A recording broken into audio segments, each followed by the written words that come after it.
extrêmement long. Sûr et certain, je vous le dis, je pense qu'il y a énormément de chances pour qu'on gagne ces recours à un moment. Ah oui. Qu'est-ce qui va se passer ?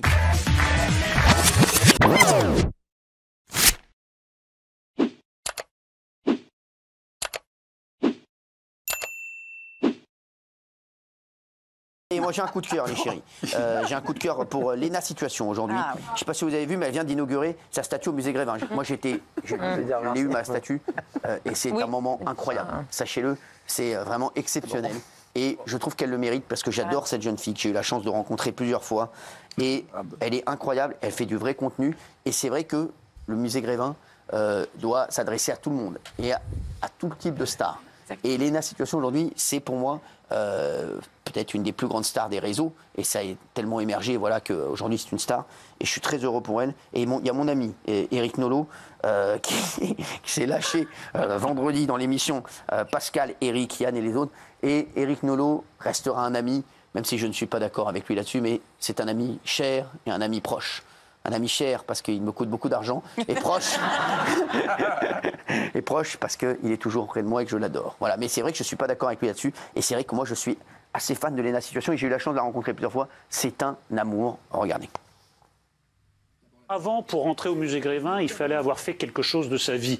Maintenant, on peut n'avoir rien fait de sa vie et entrer au musée Grévin. La preuve par Léna Situation.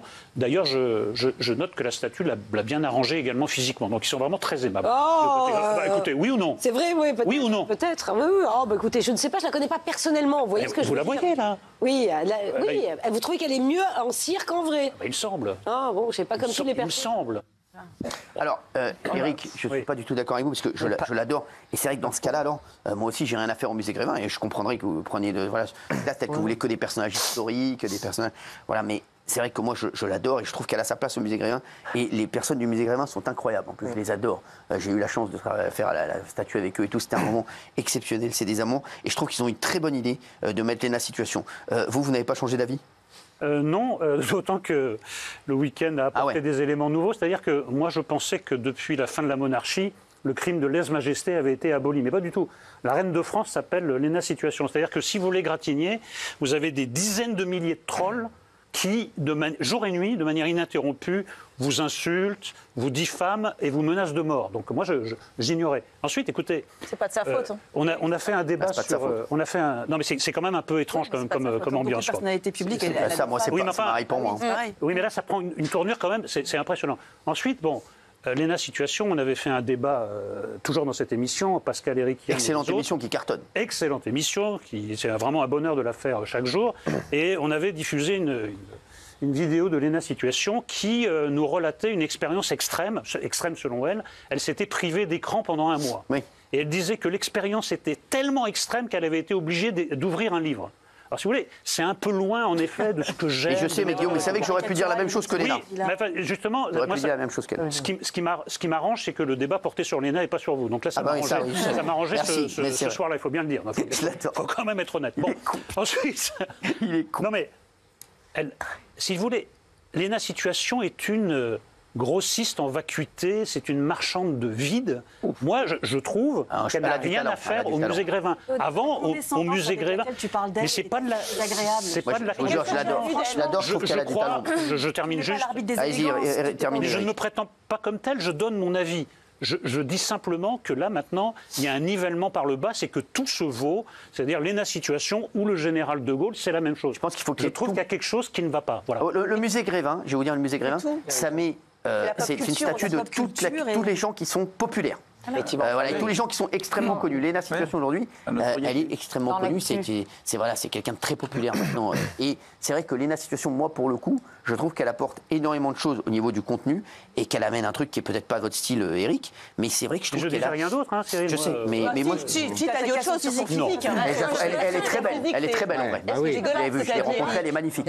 Mais si, ne t'attaquez pas à son physique. Mais si tu dis la statue est plus réussie que l'original, à quel moment en fait tu t'attaques au physique de la femme? Pas du tout. Alors, Alors, en levant la main. Kelly, oui. Alors, Qu'elle a, elle soit. Non, parce que. Puis qu'elle a vu Angelina Jolie. Tout à l'heure, je lui en ai parlé en loge et il m'a dit qu'il était justement en plateau et j'étais pas au courant parce que vraiment, ça m'a mis un petit peu hors de moi. Déjà, premièrement, généralement, tu dis aux gens que pour débattre, il faut avoir des connaissances. Là, je pense que pour le coup, c'est toi qui as un manque de connaissances parce que tu confonds l'influence et les créateurs de contenu. Là, tu fais face à pas une influenceuse, une créatrice de contenu. Je peux comprendre si ton avis, moi, c'est pas le mien, mais si ton avis sur les influenceuses, c'est que c'est le contenu du vide, soit. Mais là, on n'est pas sur une influenceuse, on est sur une créatrice de contenu qui divertit les gens, pour une fois, sans montrer son corps, sans se dénuder, sans grossièreté, sans vulgarité. Ça veut dire qu'elle est un petit peu le modèle des créatrices de contenu qu'on veut en France. Et le seul modèle qu'on aimerait. Et c'est pour ça que tu as un problème parce que tu ne sais pas, parce qu'elle ne t'intéresse pas et je le respecte, mais tu ne sais pas ce qu'elle fait au jour le jour. C'est-à-dire qu'elle crée, elle divertit les gens sans avoir à faire des bad buzz et des choses comme ça. Donc c'est quelque chose qui est premièrement respectable. Ensuite, ce que je n'ai pas apprécié, c'est que du haut de ta splendeur et de ton intelligence, qui je pensais pouvoir te glorifier, eh ben, j'ai été déçue de toi que tu puisses critiquer le physique d'une jeune fille. Je n'ai pas quelle critiqué son sorte. physique. Et ça, je trouve que c'est déplorable. Parce qu'à un moment donné, quand on est une personne comme toi, qui est un vieux briscard, qui a fait de la télé depuis des années, tu te rends compte à quel point déjà la femme, elle peut être discriminée. Et là, cette petitesse d'aller critiquer le physique de cette nana, je ne l'ai pas fait, encore une fois. La seule fois où toi, tu as été représentée, c'était dans Les Guignols, sous le visage d'un troll. Et je pense que tu as été aigrie ce jour-là. Donc là, cette femme, elle est représentée de manière magnifique et elle est magnifique. Mais il a le droit, Mais il a le droit de dire ce qu'il pense après. Non, mais le problème, Kelly Vedovelli. Non, mais le problème, c'est que tout est faux. Tout est faux. Alors, attendez juste un instant. Je n'ai pas été représenté sous la forme d'un troll par les Guignols de l'info. Non, mais ils étaient horribles, mais c'est pas un troll. La mienne aussi est horrible. C'est vrai qu'ils m'ont pas raté. Une marionnette, c'est horrible. Oui, non, mais les deux sont magnifiques. ça n'a rien à voir là. Ensuite, ça m'intéresse ce qu'elle dit. Dans le sujet que nous avions fait dans l'émission, elle raconte, elle dit à des millions de jeunes, elle est quand même suivie par des millions de personnes, que la vie, on doit la passer devant des écrans et que si vous n'avez pas un accès à l'écran, c'est une souffrance incroyable. Ensuite, je ne me suis pas attaqué à son physique. J'ai dit, le musée Grévin est quand même très aimable de faire entrer quelqu'un qui, pour moi, n'a pas beaucoup de mérite. Et en plus, ils l'ont arrangé physiquement. Je ne m'en suis pas pris à son physique. Non, c'est bon, c'est bon. C'est bon, c'est pas votre sœur non plus, là, c'est bon. Moi, je suis d'accord avec Eric. C'est vrai, c'est bon, là, c'est bon, ça y est. Je défends la femme. Oui, c'est bon, mais défends, moi, voilà, défends pas Léna, je défends la moi femme. j'adore Léna, moi je défends Léna, et c'est pas pour ça que je n'aime pas Eric Nolot, c'est pas votre sœur non plus, qui hein. restera mon ami et qui a beaucoup plus de talent que beaucoup de gens que je connais. Merci, c'est vrai, voilà, merci. Donc stop, merci, stop. Je suis entièrement d'accord avec Eric et je pense qu'il y a plein de gens qui sont d'accord avec lui. Il n'y a pas de débat sur le fait que Léna... Non mais attendez, Quoi vous croyez prendre la parole comme ça? Il y a 2 jours, je devais être le parrain de votre fils, maintenant je suis plus rien, vous prenez la parole comme ça. C'est ça, bravo. C'est quoi ça? Non, mais attendez, c'est quoi? C'est normal, c'est ça. C'est quoi ça? Je suis passé de parrain à paria. Non mais c'est vrai, c'est horrible. C'est honteux. Franchement, c'est horrible. Non, il n'y a pas de débat sur le fait que c'est une star, elle est extrêmement suivie, etc. En revanche, sur le talent, je suis désolé, et c'est pas du tout contre les influenceurs ou les créateurs de contenu, je trouve qu'elle a peu de talent, elle n'a pas de talent. Non, je trouve et par exemple, moi je connais très peu de gens qui ont réussi comme elle a réussi sans talent. Ça n'existe pas. Ça n'existe pas. C'est qu'elle a un talent. Elle a un talent, Léna. Par exemple, Norman, je le trouvais très drôle, je trouvais qu'il avait une écriture. Je trouve que Léna Situation, je ne comprends pas. Je trouve qu'il n'y a rien. Parce que vous comprenez pas. Parce que vous comprenez pas ce qu'elle fait. Parce que vous êtes peut-être trop vieux dans votre tête. Non. Pour moi, c'est de la télé-réalité améliorée. Je suis pas d'accord. Oui, j'ai regardé ses vlogs, j'ai regardé ses podcasts, j'ai regardé ses trucs. Je trouve qu'elle a pas de talent et qu'il y a plein de gens qui sont exaspérés de voir ça parce qu'il y a d'autres talents en France. C'est bon, merci. Des artistes dans la musique, dans le sport qui mériteraient d'avoir leur statut au musée Grévin. Mais l'un n'exclut pas l'autre, Guillaume. Qui vous a donné la parole, la Désirless avec la veste là? Merci, oui, Gilles Vernet. Moi, je comprends pas Eric Nolot par rapport au musée Grévin. Vous dites le musée Grévin, c'est le général de Gaulle. À ce moment-là, il n'y a personne d'autre. Elle est adorée par les jeunes. Posez-lui la question. Est-ce que, pour vous, Eric, est-ce que je dois être au musée Grévin? Oui. À vous? Oui. Bien sûr que oui, vous ne pouvez pas... Vous avez du talent, vous êtes producteur, vous savez écrire. Ah bah si, là je vais vous la dire la différence. La différence c'est que vous passez dans la rue, tout le monde vous reconnaît. Moi honnêtement, je la croise dans la rue, je ne sais pas qui c'est. Il y a beaucoup de touristes qui vont à Grévin, ça m'étonnerait qu'il y ait une personne sur 10 qui sache qui c'est. Honnêtement, je pense que mais j'ai rien contre elle. Il n'y a pas beaucoup de touristes qui savent qui est Cyril Hanouna. Si, vous ne reconnaîtront peut-être pas sur la statue. La statue avec la... C'est vrai.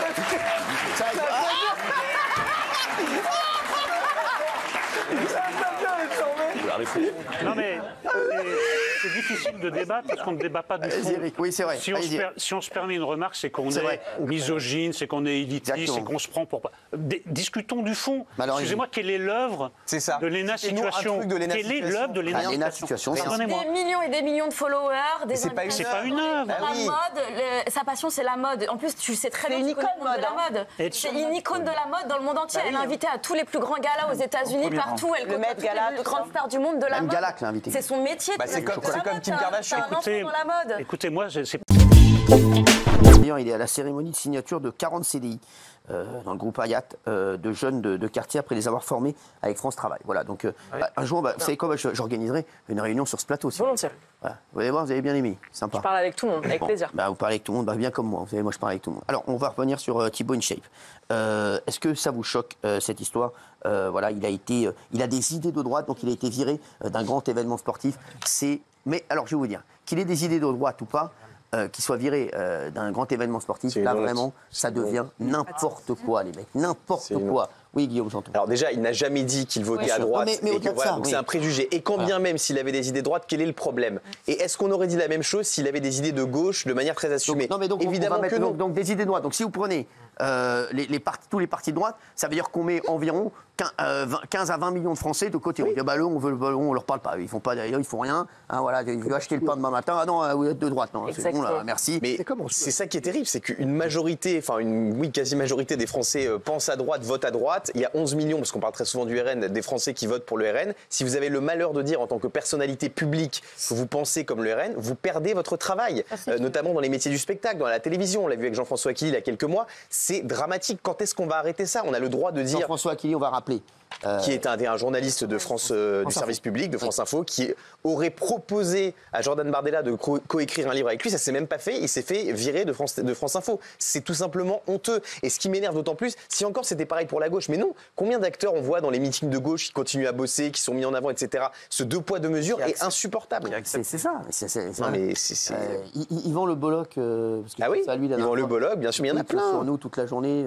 Parce que d'ailleurs, c'est même plus un artiste. Lui, il fait partie de la France Insoumise, Yvan Le Bolloc. Il fait de la guitare. Artiste, bon, il fait plus grand chose. Il fait de la guitare. Il fait de la guitare, chez lui. Moi aussi, je fais de la guitare au coin du feu. Un peu de guitare. Les mecs, il fait de la guitare. Oui, il fait de la guitare. Yvan Le Bolloc, il fait de la guitare où?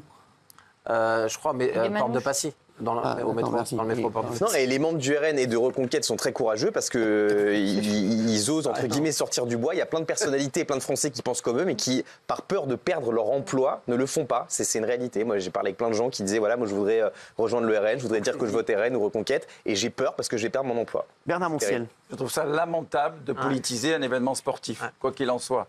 Et dans tous les cas, c'est toujours comme ça. Je trouve ça lamentable. Voilà. Ça va, vous? Oui. Mais moi, je suis choqué par ce genre d'idée. Moi, je le vois. Oui, c'est choquant, je trouve. D'en arriver là et de parler de ça, qu'on ait viré ce mec parce que, soi-disant, et en plus, voilà, il s'en est très bien défendu d'ailleurs, je trouve ça lamentable. Mais c'est pas politiser qui est choquant, c'est mettre à l'écart les gens. Alors, Gilles Verdez n'est pas choqué, ni Raymond. Alors, Raymond, je suis étonné. Parce que moi, c'est j'ai peut-être une autre vision que Gilles. Moi, je ne suis pas choqué parce que l'organisateur, il fait ce qu'il veut et il accepte qui il veut. Même au sein du gouvernement, au sein de mon État, j'ai le gouvernement qui ne veut pas parler avec le Front National, par exemple. Donc, ils ne veulent pas parler avec le Front National. Ils les mettent pas dans les histoires de politique. Ils les ont sortis des négociations, même là. Donc, je me dis que l'organisateur, si lui, il a dit « je ne veux pas qu'un gars estampillé de droite vienne », moi, là où j'en veux, c'est que, par contre, les gens qui viennent... Il ment quand même. Il ment, il est hypocrite, parce que les gens qui viennent, ils sont de droite et qui payent leur place. Il accepte bien l'argent des gens de droite. C'est comme tous ces artistes qui disent « je ne veux pas que les gens votent à droite », ils prennent pendant les élections « ne votez pas pour lui », « ne votez pas pour lui », et par contre, les salles de spectacle, t'acceptes les gens de droite. T'acceptes les gens qui votent RN dans ta salle. Et sois honnête et n'accepte plus les gens du RN qui rentrent dans ta salle. Et tu verras qu'il n'y aura pas beaucoup de monde dans ta salle. Il y avait 5 combats de prévus. Au dernier moment, on modifie l'affiche. Pourquoi à ce moment-là, on dit dès le départ, il fallait dire non? Pourquoi tout à coup, on modifie l'affiche? Parce que ça a fait venir des gens, parce qu'on a pris les gens pour des cons, parce que ça a fait venir des gens, parce que Thibaut InShape, il fait venir des gens, il fait venir des gens de droite, du milieu et de gauche. Et à un moment donné, on a dit, bon, bah, lui, on ne veut pas qu'il soit là, parce que, je sais pas, ils ont vu qu'il peut être de droite. Mais t'as raison. Mais c'est une hypocrisie totale. C'est pour ça que j'ai mis le nom. Ce sera peut-être pas le même nom que Gilles. Mais les artistes qui disent, votez contre ça, faites ci, faites ça aux gens, prenez pas leur argent quand ils viennent dans la salle. Prenez pas leur argent. Tu peux pas cracher sur 11 millions de gens. Quand les gens ils vont au théâtre, ils font partie des 11 millions. Il n'y a pas que des gens de gauche qui vont voir des spectacles. C'est pas vrai. Donc moi, je suis plus dans ce délire-là. Ils font ce qu'ils veulent s'ils veulent. Alors moi, j'assume totalement ma subjectivité. Je pourrais même dire ma mauvaise foi. Oui, votre mauvaise foi. C'est votre bêtise, en fait. Ça, c'est vous qui le dites, mais c'est ça. Parce que pour moi, c'est de la bêtise. Oui. Je suis content qu'il ait été viré. Il est ultra conservateur. Qu'il dit je suis de gauche et il ira à un spectacle sportif de gauche. C'était la gauche qui organisait ça. Jean-Michel Maire, il est ultra conservateur. Donc, non, c'est vrai, Jean-Michel, il s'en cache pas. Il s'en cache pas. Donc, on vire Jean-Michel Maire. J'aurais dégagé de l'affiche. L'ouverture des gens de gauche. Si tu souhaites vivre dans un pays où on ferme les portes aux gens. Assumé, hein. Tu commences à vouloir fermer les portes. Gilles, écoute un peu. Si tu commences à vouloir vivre dans des pays où on ferme les portes à des gens qui ont des idées et qui votent pour des partis qui sont démocratiques, etc., pose-toi les vraies questions. C'est toi qui es complètement radicalisé et qui devrait vivre dans des pays totalitaires. Toi, ton idéal, c'est les pays d'Amérique du Sud, la Russie, etc., où on est emprisonné pour des spectacles. Pour les pays où on est emprisonné pour des raisons politiques. Tout à l'heure, on parlait des sapins de Noël, tu disais c'est pour l'ouverture. Inclusivité. Mais là, il n'y a pas d'ouverture. Là, tu te communautarismes. Tu dis, voilà, si on est de gauche, on a le droit d'aller voir ce spectacle-là. Si on est de droite, on a le droit d'aller voir ce spectacle-là. Si c'est du centre, il est fou. C'est ça qui va pas. C'est pour ça qu'on est dans la merde aujourd'hui. Parce que les gens disent, ah bah ça c'est un spectacle pour les gens de gauche. Ah bah ça c'est un spectacle pour les gens de droite. Ah bah ça c'est Noël. Ah non, parce que Noël ça exclut personne, Noël. Noël ça exclut personne. Je suis désolé. Je suis fou de voir. Secondaire dans le lycée public, service public. C'est fou de voir que il y avait un sectarisme exactement pareil. Je trouve ça incroyable de voir que les gens, ce sont ceux qui sont censés prôner le plus le vivre ensemble, qui sont les plus intolérants en réalité. Et moi, et pourtant, je parle pas du tout de politique. Et moi, j'ai plutôt même voté à gauche, même très à gauche. Depuis qu'on est dans TPMP, on voit plein de politiques défiler sur ce plateau. Je suis désolé, les gens de droite sont beaucoup plus sympathiques, beaucoup plus ouverts, et les gens de gauche sont intolérants. C'est ceux qui refusent. Non, mais c'est ceux qui refusent de serrer la main, c'est ceux qui refusent de se mélanger, c'est ceux qui refusent de prendre une photo avec quelqu'un. Voilà. Ça arrête l'info. C'est vrai. Je suis totalement d'accord avec. Non, mais ce que dit Gilles Verdez, comment on peut entendre ça? Je vais répondre, mais j'ai l'impression en fait que ça fait 2 siècles dans ce pays que la gauche, l'extrême gauche, ne considère pas les adversaires politiques comme des gens avec qui débattre, convaincre, discuter, mais comme des ennemis à abattre. Ah non. C'est ce qui a donné la guillotine, c'est ce qui donne l'ostracisation. C'est exactement ce premier penchant totalitaire qui a donné à la fin, finalement, il faut leur couper la tête, il faut leur interdire de parler, il faut supprimer leurs journaux, il faut qu'ils ne soient plus acceptés dans les endroits où on pourrait les voir, c'est-à-dire les ostraciser complètement et pourquoi pas même brûler leurs livres. Ça peut aller très très loin. Moi, ce que j'observe, c'est que sur ce plateau, par exemple, on a tous une sorte d'occupation, c'est d'essayer de vous convaincre, vous, Gilles Verdez. Et personne n'essaye de vous ostraciser, personne vous dit demain vous serez plus là parce que vous avez les mauvaises idées. Personne se dit, comme vous êtes toujours dans les 7% dans tous les sondages que Cyril Hanouna peut faire sur l'UMP, et ben vous méritez c'est à peu près le score que vous avez fait, donc voilà, excusez-moi. Allez, la cour de récré. Pas une honte non plus. Présentez-vous, je vous félicite. Présentez-vous, je pense que vous ferez beaucoup. Non, je pense que si vous vous présentez, je pense que vous serez plus proche du score d'Anne Hidalgo. Attention. Merci. Oui, ça lui va bien. Gilles Verdez, je pense que moi, franchement, allez voir Anne Hidalgo, vous allez faire le même score. Non mais c'est vrai, elle accepte tous les rats à l'hôtel de ville. Merci. Et donc pour finir, nous, on s'amuse tous à tenter de vous convaincre parce que finalement, les gens qui sont soit du bon sens, soit de la droite, je qualifie pas du tout ce plateau de gens de droite, mais ce qu'on aime, c'est le débat, essayer de convaincre, ramener à nous des gens qui pensent pas comme nous. Moi, c'est ce que j'essaye de faire. J'essaye toujours d'être mesurée, d'essayer de convaincre des gens, de leur dire voilà, si vous pensez pas aujourd'hui comme moi, c'est pas du tout que vous êtes mon ennemi. C'est juste que vous n'êtes pas encore convaincu qu'il faut vous apporter des arguments. À gauche, c'est tout le contraire. À gauche, c'est on veut sûrement pas qu'ils aient le droit à la parole. Il faut pas qu'ils s'expriment. Et alors, ce qui est très fort avec la gauche, c'est qu'ils ont réussi à inverser le sens des mots. Quand on dit neutralité, par exemple, aujourd'hui, ça veut dire être de gauche. Et on n'est pas neutre dès qu'on est de droite. Mais en revanche, si on est de gauche, ça, on accepte, c'est la neutralité. Et il y a plusieurs endroits où je pense que ça devrait rester des sanctuaires. Les gens peuvent penser ce qu'ils veulent, tant qu'il n'y a pas de propagande, c'est pas un problème. C'est le sport. Et c'est l'école. À l'école, si vous avez une enseignante qui est en son fort intérieur de droite, elle vote pour qui elle veut ou elle vote à gauche, peu m'importe. Tant qu'elle n'essaye pas d'enseigner aux enfants, de les endoctriner, c'est pas mon problème. Pareil pour le sport, on ne devrait pas se soucier de leurs opinions politiques. Fabrice Divizio. Alors, moi, c'est drôle parce que j'ai vécu quelque chose de cet ordre. Vous savez que j'écris une modeste chaîne YouTube qui commence à prendre avec des programmateurs sur la vision chrétienne de l'actualité. Comment l'Église voit l'actualité. Et donc, on a des programmateurs et qui on invite des gens, personnalités. Et on s'est vu répondre plusieurs fois « Ah ben non, je ne peux pas venir parce que Division, il est de droite ». Non. Ce que j'ai appris d'ailleurs. C'est-à-dire qu'on nous dit, effectivement, mais des gens d'église, hein, y compris dans l'église, parler des sanctuaires, au sens littéral, des gens d'église, hein, des clercs, vous disent « Ah ben non, je ne peux pas venir parce que vous comprenez division et de droite. » On en est là. On est là. C'est-à-dire qu'à un moment, on a collé une étiquette.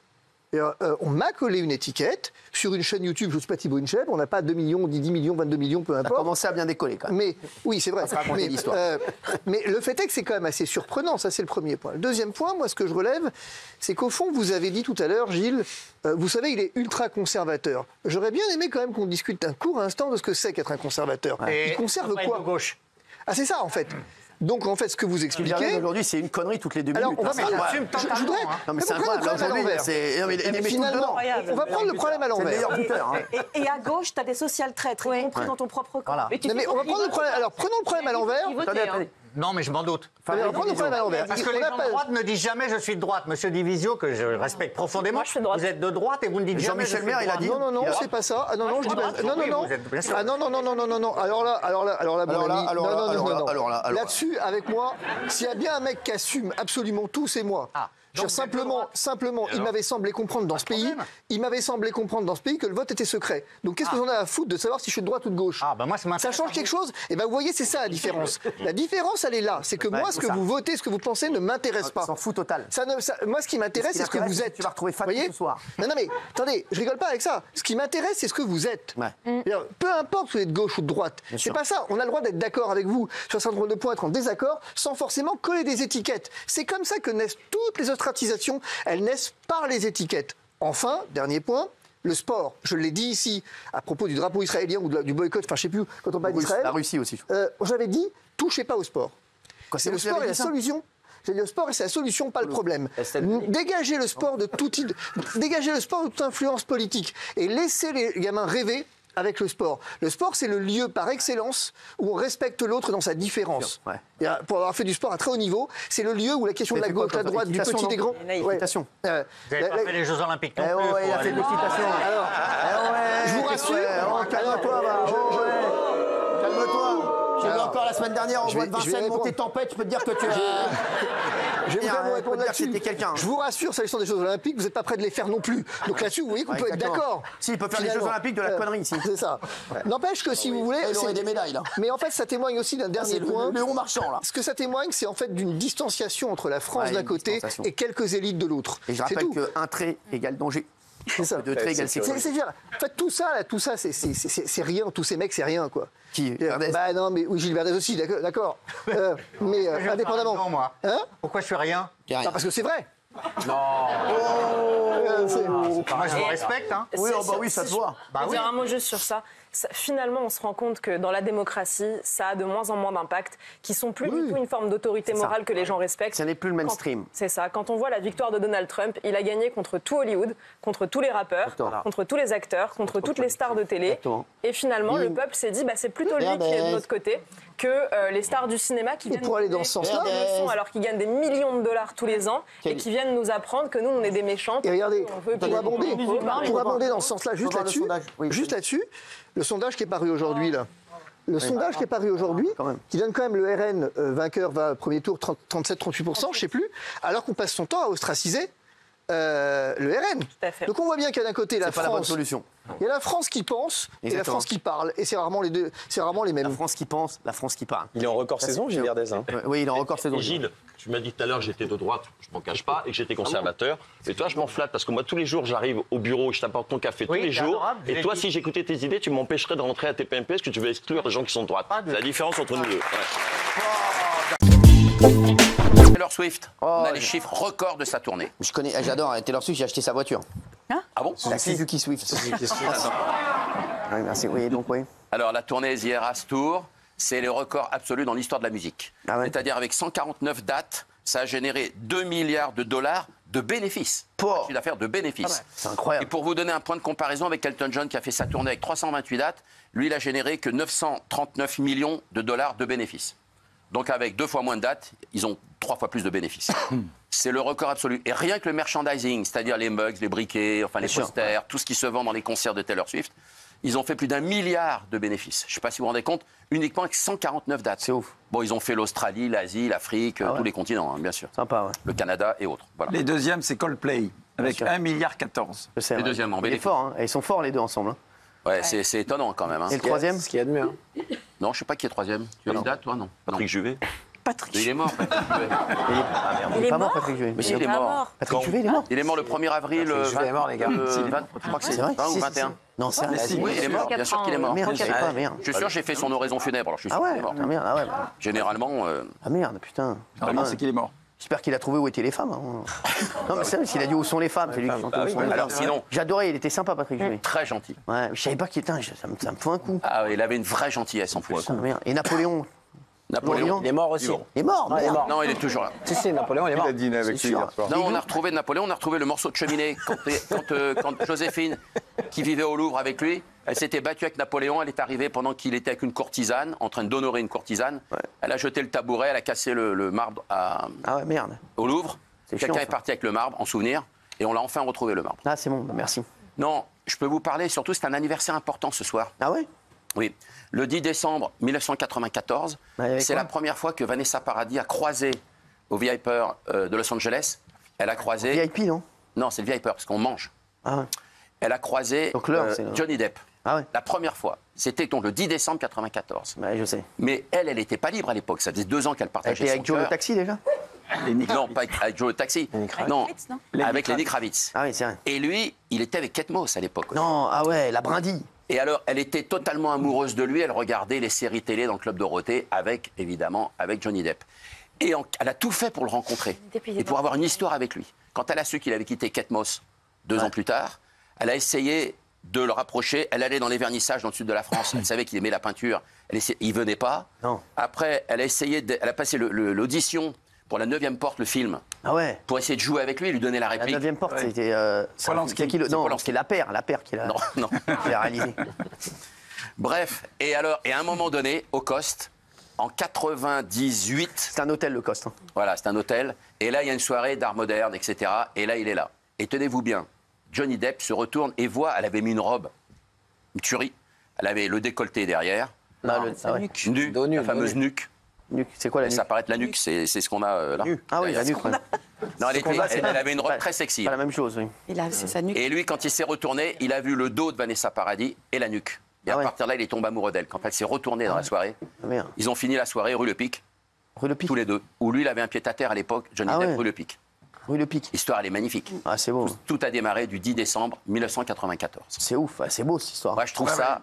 C'est les belles histoires, ça fascine toujours. Et elle a tout fait. Vous savez qu'elle est l'anniversaire d'un très grand photographe où il devait être. Elle s'est fait inviter, tu le sais, elle n'était pas invitée, elle s'est fait inviter justement pour le rencontrer à nouveau. Durant cette période des 4 ans où elle a traîné un peu, elle a cherché vraiment. Et manque de peau, il n'est pas venu. Donc elle s'est barrée tout de suite, elle n'a même pas attendu le dîner, elle s'est barrée. Ah oui, elle le cherchait vraiment. Ah ouais. Donc. On a dit que Pierre Palmade vivait dans le bâtiment A, au 6e étage, dans un bâtiment vétuste. Première information, c'est totalement faux. Il vit dans un bâtiment qui a été refait entièrement à neuf. Tout comme sa cellule qui a été repeinte il y a quelques semaines. Et les infos qu'on a, elles viennent aussi de l'entourage de Pierre Palmade, je le dis parce qu'ils ne veulent surtout pas du misérabilisme ou que l'on dit justement qu'il vit dans des conditions difficiles. Donc Pierre Palmade, en raison de sa notoriété, il est à l'isolement. Il peut se promener en cours de promenade 2 fois par jour. Il ne voit personne, ni en promenade, ni en cellule, juste la personne qui lui fournit les repas. Sinon, il est à l'isolement, on est bien d'accord. Mais comme il a été condamné définitivement, il a un téléphone fixe dans la cellule avec des cartes prépayées. Donc, comme il aura de l'argent, il va pouvoir appeler. Et comme il a été condamné définitif, il n'a pas de liste. Il pourra appeler qui il veut. Il peut passer, par exemple, des heures avec sa sœur au téléphone. Ça, c'est très important pour lui. Il a une télévision. Et il a, ce qu'il voulait, des livres qu'il ira chercher à la bibliothèque ou qu'on lui livre en cellule.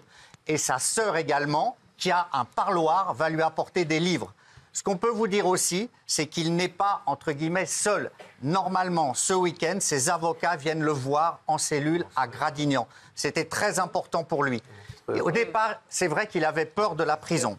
Mais ses avocats lui ont expliqué son parcours, lui ont expliqué aussi qu'à Gradignan, il y a possibilité de suivre sa lutte contre les addictions avec des addictologues et également d'aller peut-être au CHU de Bordeaux. Voilà. Alors, ce qui est très important également, c'est qu'il a 2 ans de prison. Il n'y a plus de remise automatique aujourd'hui. Mais néanmoins, si vous avez un bon comportement, c'est lié au comportement, la nouvelle loi de 2023 dit que vous pouvez avoir au maximum 6 mois de remise par année, donc 12 mois. Voilà. Donc ce qui va se passer, c'est qu'il est parti dans sa tête pour maximum 1 an de prison s'il se comporte bien. Et dans 3 mois, on peut vous révéler que ces avocats, 3 mois au plus tard, ces avocats poseront leur première demande de remise en liberté. Alors elle ne sera peut-être pas acceptée, mais ils en poseront plusieurs. Et lui, ce qu'il voudrait à terme, c'est pouvoir avoir un bracelet électronique ou un régime de semi-liberté. Donc quand on dit qu'il vit dans des conditions difficiles, il ne veut surtout pas qu'on dise ça. Il est à l'isolement, comme un détenu, je dirais, normal, parce qu'il faut qu'il soit protégé, étant donné son statut très médiatisé. Parce que qu'est-ce qui va se passer? Je vous le dis, ce qui va se passer, c'est qu'on va faire des recours. C8 ne va pas être réhabilité tout de suite, parce que les recours, ça va être extrêmement long. Sûr et certain, je vous le dis, je pense qu'il y a énormément de chances pour qu'on gagne ces recours à un moment. Ah oui. Qu'est-ce qui va se passer? Ils ne vont pas remettre la chaîne, mais ils vont devoir payer une indemnité énorme, qui ne sera pas payée par l'Arcom, hein, ils n'ont pas d'argent l'Arcom. Ça va être payé par l'État, donc ça va être payé par les Français. Donc je vous le dis, donc voilà, donc on va aller tranquillement, les Français vont devoir payer cette indemnité. Deuxièmement, économique, pourquoi? Je parlais la dernière fois avec un producteur qui me disait, moi, 80% de mon chiffre, c'est sur C8, parce que je suis producteur indépendant. Je vais mettre 40 personnes au chômage, je vais me licencier, je vais fermer ma boîte.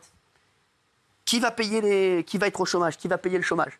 Les Français. Les Français. Bien sûr. Sans compter, ça c'est pour les dommages collatéraux, parce qu'il y a au moins, je vais vous dire, avec ça, il y a 1000 personnes à peu près qui vont être touchées et qui vont être au chômage. Si, bien sûr, j'arrête derrière 6 mois demain, je vous dis la vérité, 6 mois demain, je dis, ah, vous savez quoi? Ça y est, moi l'Arcom, c'est insupportable, c'est une telle décision, et apparemment, ils veulent ma peau, j'arrête la télé, j'arrête.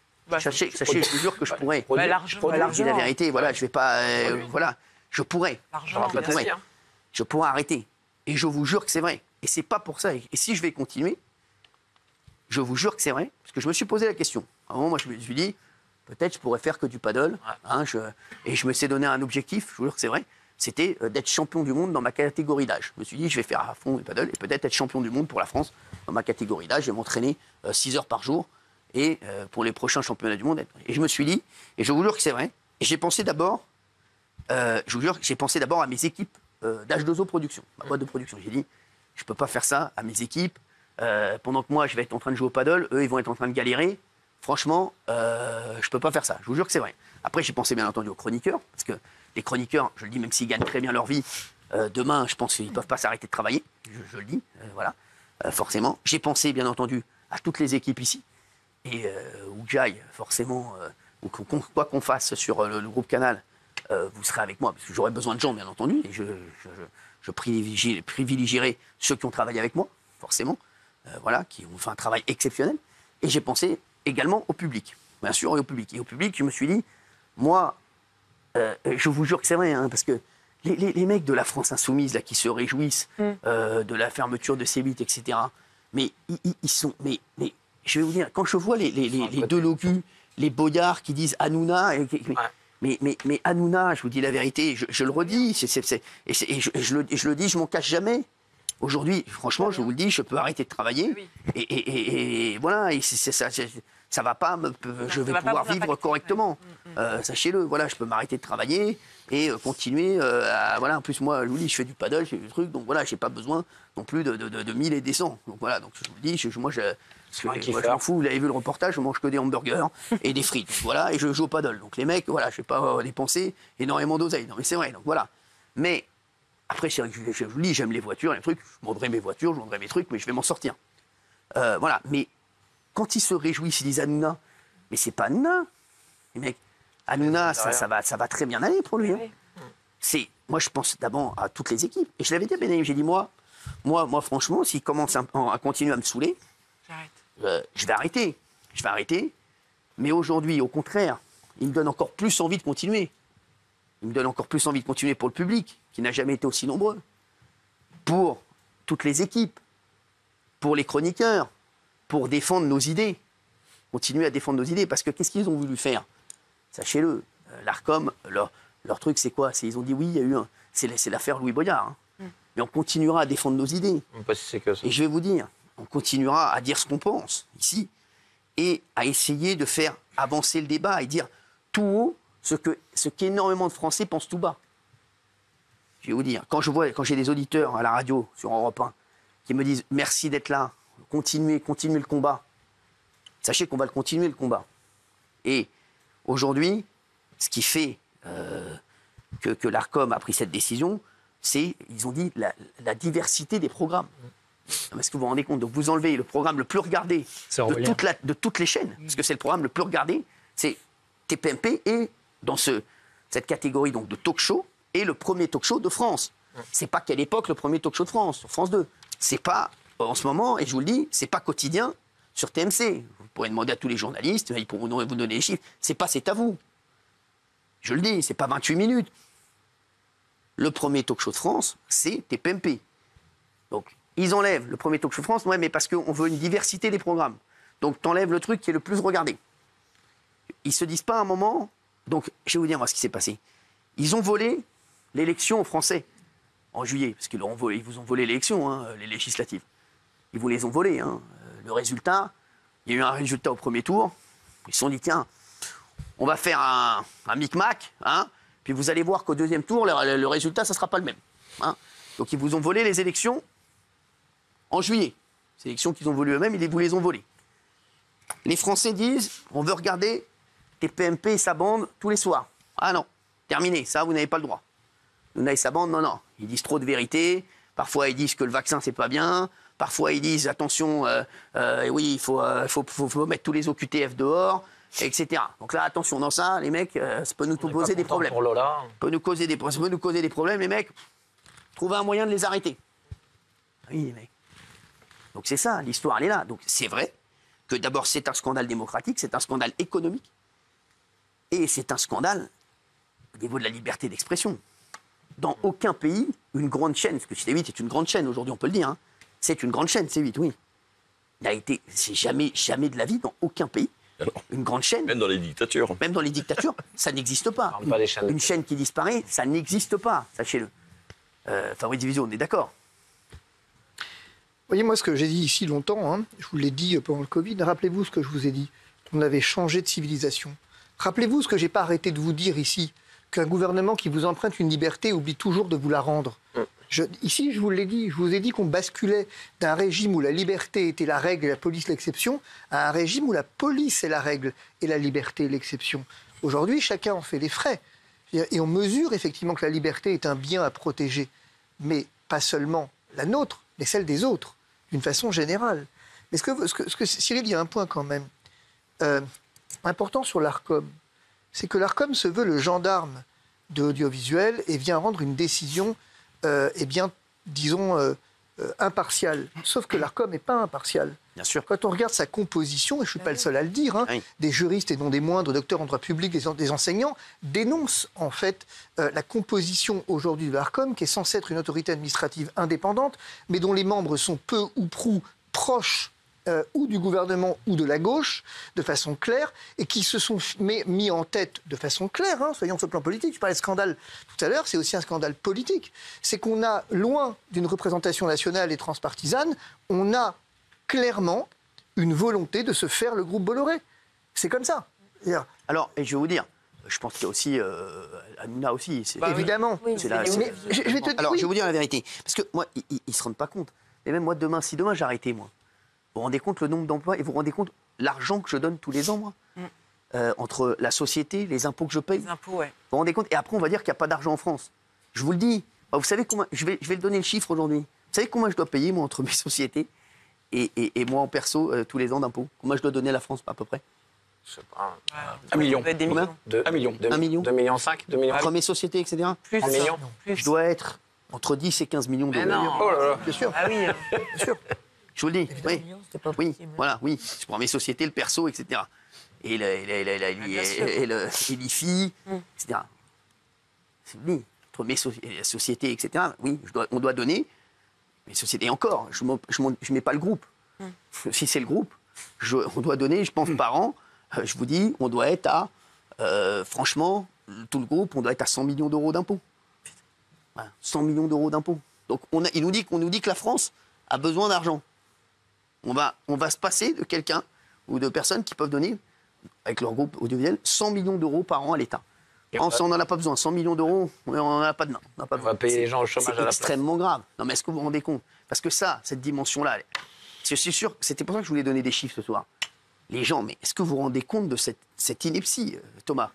Oui, en fait, là-dessus, fermeture de C8, ok. Moi, je vois surtout que c'est une attaque. Alors, ça peut être une attaque contre le groupe Bolloré. Moi, je ressens ça avant tout, parce que je fais partie d'une équipe. Je ressens ça comme une attaque contre TPMP. Oui. Fondamentalement contre TPMP. Et je ne suis pas d'accord. Moi, dont les idées sont notoirement pas nécessairement celles exprimées le plus souvent dans cette émission, je ne suis pas d'accord. Au nom du débat. Au nom du débat, parce que vous vous souvenez, j'en ai parlé plusieurs fois ici, du fait qu'il y a deux France qui se parlent plus, qui se comprennent plus, qui s'écoutent plus. Et TPMP, moi, le vécu que j'en ai, c'est que c'est l'un des derniers endroits où ces deux France-là peuvent au moins essayer de se parler, et je le vis tous les soirs où je suis là. C'est-à-dire que c'est pas toujours facile. Je sais qu'il y a des gens qui, selon qui parlent, vont avoir envie de péter le poste. Je suis au courant. C'est pas toujours évident, c'est pas toujours facile de dialoguer, mais au moins on essaye. Et donc, l'idée de fermer TPMP, je ne suis pas d'accord avec ça. Alors, on est en train de traverser une épreuve, et parfois la vie, c'est choisir son camp. Et donc, moi, ma question, et je pense pouvoir parler au nom d'un certain nombre de personnes autour de ce plateau, dans cette épreuve, est-ce qu'on peut vous aider, et si oui, comment? Bon, franchement, en faisant des bonnes émissions déjà, et on va continuer. Je vous l'ai dit, j'ai pris la décision de continuer. Bon. Vous savez, aujourd'hui, heureusement, on peut faire autre chose. Voilà, on peut continuer dans le groupe à faire autre chose et à être présent tous les soirs. Mais rendez-vous compte, si j'avais dit, on arrête tout, je ferme la boîte, terminé. Vous auriez pu. On arrête, j'aurais pu, bien sûr, j'aurais pu le dire. On arrête tout, terminé, on passe à autre chose. Moi, je vais faire autre chose. Je vais m'occuper de mes affaires et je vais faire du paddle et je vais. Non mais j'aurais pu le dire. Donc vous vous rendez compte. Mais surtout. Mais je vais le faire et je vais le faire aussi parce que je ne peux pas lâcher aujourd'hui les téléspectateurs qui me demandent tous les. Je vous jure, qui me demandent tous les soirs parce qu'il y a des mecs derrière les filles, etc. Des mecs qui disent oui mais les mecs mais je vous le redis, je peux arrêter moi. En plus moi je suis pas un croqueur d'antenne, ils me connaissent ici. Moi je le fais parce que je kiffe. Retrouver le public tous les soirs. Je ne suis pas un croqueur d'antenne, absolument à ce qu'on voit ma gueule. Ah, je vous le dis, moi, j'aurais pas été connu, j'aurais été franchement dans l'ombre. Ça m'aurait. J'ai pas changé. Moi, je suis pareil en dehors de l'antenne qu'à l'antenne. Je suis pareil. Donc voilà. Donc c'est fou de croire que ça va m'impacter. Si je continue, si je vais continuer à faire des émissions, je vous jure que c'est pour les équipes, pour le public et pour aussi, je vous dis la vérité, pour faire chier un peu le monde. Voilà. Ah bah oui, je vous le dis. Parce que là, ah oui. Ah oui. Voilà.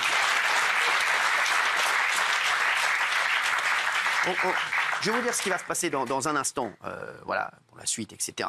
Et ce qu'on a prévu. Et vous allez me donner votre avis, vous n'inquiétez pas. Je vous dis ça dans un instant. Il y a Big Laoui aussi qui arrive. Important. Et voilà. J'aimerais bien avoir l'avis de Big Laoui, parce que c'est pas parce qu'on a des Big Laoui qu'on n'a pas un Big cerveau. À tout de suite.